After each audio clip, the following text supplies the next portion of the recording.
Thank you very much, Mr. President. Ladies and gentlemen, good evening. Assalamu alaikum. Lovely to see you all here tonight. We are having a very entertaining night, are we not, with some very interesting things being said from the other side of the house tonight.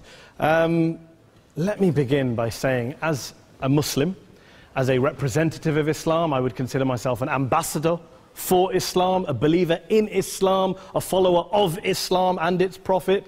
So, in that capacity, let me begin by apologizing to Anne-Marie for the Bali bombings. I apologize for the role of my religion and me and my people, for the killing of Theo van Gogh, for 7/7. Yes, that was all of us. That was Islam, that was Muslims, that was the Quran. I mean, astonishing claims to make in the very first speech tonight, on a day like today, where the Conservative Prime Minister of the United Kingdom is having to come out and point out that these kind of views are anathema. And I believe you're trying to stand for the Labour Party to become an MP in Brighton. If you do, and you make these comments, I'm guessing you'll have the whip withdrawn from you, but then again, UKIP's on the rise, they'll take you, the BNP, they might have something to say about your views. This is what Mehdi Hassan always does. By the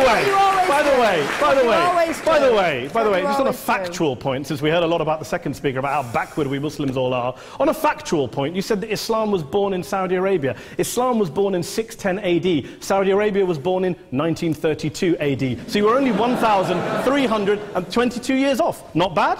Not bad start there.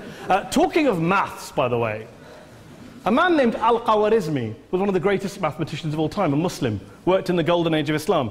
He's the guy who came up with not just algebra, but algorithms. Without algorithms, you wouldn't have laptops. Without laptops, Daniel Johnson tonight wouldn't have been able to print out his speech in which he came to berate us Muslims for holding back the advance and intellectual achievements of the West, which all happened without any contribution from anyone else other than the Judeo-Christian people of Europe. In fact, Daniel David Levering, the author of the Pulitzer Prize-winning historian and author of The Golden Crucible, points out that there would be no Renaissance, there would be no Reformation in Europe without the role played by Ibn Sina and Ibn Rushd and some of the great Muslim theologians, philosophers, scientists in bringing Greek texts to Europe. As for this being our university, I will leave that to the imagination as to who is our and who is there. I studied here too. An astonishing set of speeches so far making this case tonight. A mixture of just cherry-picked quotes, facts and figures, self-serving, selective, a farrago of distortions, misrepresentations, misinterpretations, misquotations. Daniel talked about my article in the New Statesman, which got me a lot of flack, where I talked about the anti-Semitism that is prevalent in some parts of the Muslim community, which indeed it is. Of course, I didn't say in that piece that it was caused by the religion of Islam. In fact, modern anti-Semitism in the Middle East was imported from, finish the sentence, Judeo-Christian Europe, where I believe some certainly bad things happened to the Jewish people. In fact, Tom Friedman, Jewish-American columnist in the New York Times, told me in this very chamber last week that he believed, had Muslims been running Europe in the 1940s, 6 million extra Jews would still be alive today. So I'm not going to take lessons in anti-Semitism from someone who's here to defend the Judeo-Christian values of a continent that murdered 6 million Jews. Moving swiftly on. Yes. Absolutely. Well, I'm about to make that point. No, I'm about to make that point. You're right. I agree with you. I agree with you 110%. That is my point. I don't think Europe is evil or bad. I'm a very proud European. I don't want to judge Europe on that basis, but if we're going to play this gutter game where we pull out the Bali bombing and we pull out examples of anti-Semitism in the Islamic community, then of course I'm going to come back and say, well, hold on. I mean, look, let's be very clear. Daniel here was a last-minute replacement for Douglas Murray, who had to pull out. And Douglas and I have a well-documented differences, but to be fair to Douglas, as to be fair to Anne-Marie and to Peter, atheists. Atheists see all religions as evil, violent, threatening. What the problem I have with Daniel's speech is that Daniel comes here to run this robust defense of Christianity, forgetting that his fellow Christians, people who said they were acting in the name of Jesus, gave us the Crusades, the Spanish Inquisition, the anti-Jewish pogroms, European colonialism in Africa and Asia, the Lord's Resistance Army in Uganda, not to mention countless arson and bomb attacks on abortion clinics in the United States of America to this very day. I would like a little bit of humility from Daniel first before he begins lecturing other communities and other faiths on violence, terror and intolerance. But, no thank you. Some water. But I would say this, to address the gentleman's very valid point here, I'm not going to play that game. I don't actually believe that Christianity is a religion of violence and hate because of what the LRA does in Uganda or what Crusaders did to Jews and Muslims in Jerusalem when they took back the city in the 12th or 13th or whatever century it was. I believe that Christianity, like Islam, like pretty much every mainstream religion, is based on love and compassion and faith. I do follow a religion in which 113 out of the 114 chapters of the Quran begins by introducing the God of Islam as a God of mercy and compassion. I would not have it any other way. I don't follow a religion which introduces my God to me as a God of war, as some kind of Greek God of wrath, as a God of hate and injustice. Not at all. As Adam pointed out, you go through the Quran and you see the mercy and the love and the justice. And yes, you have verses that refer to warfare and violence. Of course it does. This is not a motion about pacifism. I'm not here to argue that Islam is a pacifistic faith. It is not. Islam allows military action, violence in certain limited contexts. And yes, a minority of Muslims do take it out of that context. But is it religious? We talked about Woolwich. Daniel and Anne-Marie have suggested that it's definitely religion that's behind all of this. Well, actually, what I find so amusing tonight is we're having a debate about Islam, and the opposition tonight have come forward.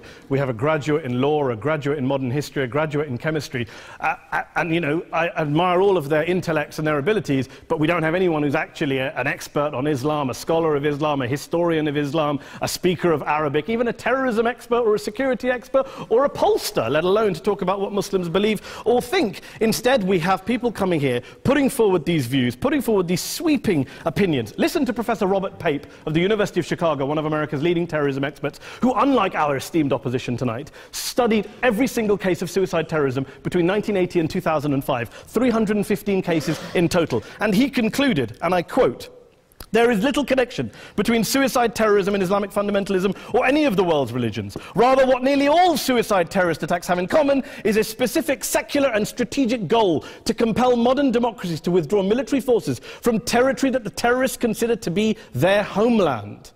And the irony is, when we talk about terrorism, the irony is that the opposition and the Muslim terrorists, the Al-Qaeda types, actually have one thing in common, because they both believe that Islam is a warlike, violent religion.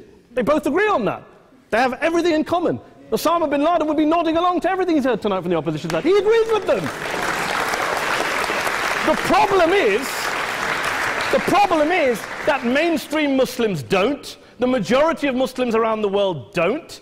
In fact, a gentleman here started quoting all sorts of polls. Gallup carried out the biggest poll of Muslims around the world, of 50,000 Muslims in 35 countries. 93% of Muslims rejected 9/11 and suicide attacks, and of the 7% who didn't, they all, when polled and focus grouped, cited political reasons for their support for violence, not religious reasons. And as for Islamic scholars and what they say, well, Daniel talks about our University of Oxford. We'll go down to Oxford Centre for Islamic Studies, get hold of a man named Sheikh Afifi al-Akiti, who is a massively well-credentialed and well-respected Islamic scholar, who has studied across the world, who in the days after 7/7 published a fatwa denouncing terrorism in the name of Islam, calling for the protection of all non-combatants at all times, and describing suicide bombings as an innovation with no basis in Islamic law. Go and listen to Sheikh Tahir al-Qadri, one of Pakistan's most famous Islamic scholars, who published a 600-page fatwa condemning the killing of all innocents and all suicide bombings unconditionally without any ifs or buts.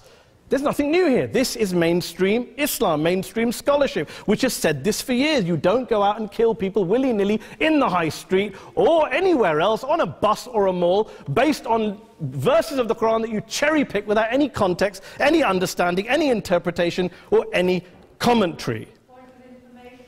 Please. Well, it doesn't happen, apparently. I didn't say it doesn't happen at all. I never said it didn't happen. I don't blame Islam. Yes, it's a very good point. And a lot of us are campaigning against that. And we're campaigning against it in the name of Islam. We're campaigning against it in the name of various interpretations of Islam. Anne-Marie comes and scares us with her talk of Sharia law. I would like to see the book of Sharia law. It doesn't exist. People argue over what Sharia law is. And you empower the extremists by saying there is only one version. You empower them all. I don't believe you took any interruptions, Anne-Marie, so I think you should stay there for a moment. Several countries. Here's what we're dealing with. Here's what we're dealing with. We are dealing, I took your point. Here we are dealing with a 1400-year-old global religion followed by 1.6 billion people in every corner of the world, a quarter of humanity, of all backgrounds, cultures, ethnicities. And yet the opposition tonight wants to generalize, stereotype, smear in order to desperately win this debate. And here's my question, if we're going to generalize and smear. If, okay, people say yesterday's bombers, and we've got to be careful, there's a trial going on, were yesterday's attackers, motivated by Islam? Big debate. I don't believe they were. Let's say they were. Let's say Faisal Shahzad, the Times Square bomber, was motivated by Islam. Let's assume, for sake of argument, that Richard Reeves, the shoe bomber, was motivated by Islam. If Islam is responsible for these killings, if Islam is what is motivating these people, and Islam is therefore not a religion of peace, a religion of war, then ask yourself this question: why aren't the rest of us doing it? Why is it such a tiny minority of Muslims are interpreting their religion in the way that the opposition claim they are? Let's assume there are 16,000 suicide bombers in the world. There aren't. Let's assume there are for the sake of argument.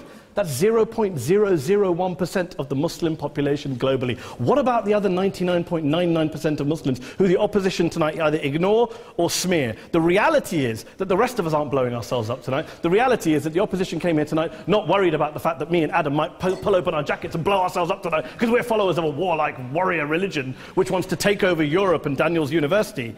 The issue is this. The issue is this. Unless the opposition can tell us tonight, and Peter Atkins is here, one of our great atheist intellectuals, can tell us tonight, they can answer this question tonight: why don't the vast majority of Muslims around the world behave as violently and aggressively as a tiny minority of politically motivated extremists? Then they might as well give up and stop pretending they have anything relevant to say about Islam or Muslims as a whole. Ladies and gentlemen, let me just say this to you. Think about what the opposite of this motion is. If you vote no tonight, think about what you're saying the opposite of this motion is. That Islam isn't a religion of peace, it's a religion of war, of violence, of terror, of aggression. That the people who follow Islam, me, my wife, my retired parents, my 6-year-old child, that 1.8 million of your fellow British residents and citizens, that 1.6 billion people across the world, your fellow human beings, are all followers, promoters, believers in a religion of violence. Do you really think that? Do you really believe that to be the case? They say that in the Oxford Union, the most famous debate was in 1933, when Adolf Hitler looked out for the result of the King and Country motion, where they voted against fighting for King and Country, and Hitler was listening out for the result. Well, tonight, 80 years on, there are two groups of people around the world who I would argue are waiting for the result of tonight's vote. There are the millions of peaceful, non-violent, law-abiding Muslims both in the UK, Europe, Asia, Africa and beyond, who see Islam as the source of their identity, as a source of spiritual fulfillment, of hope, of solace.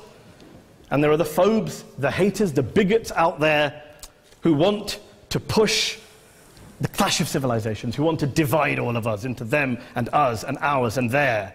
Ladies and gentlemen, I urge you all not to fuel the arguments of the phobes and bigots. Don't legitimize their divisions. Don't legitimize their hate. Trust those Muslims who you know, who you've met, who you hear, who don't believe in violence, who do want you to hear the peaceful message of the Quran as they believe it to be taught to the majority of Muslims, the Islam of peace and compassion and mercy, the Islam of the Quran, not of Al-Qaeda. Ladies and gentlemen, I beg to propose this motion to the House. I urge you to vote yes tonight. Thank you very much for your time.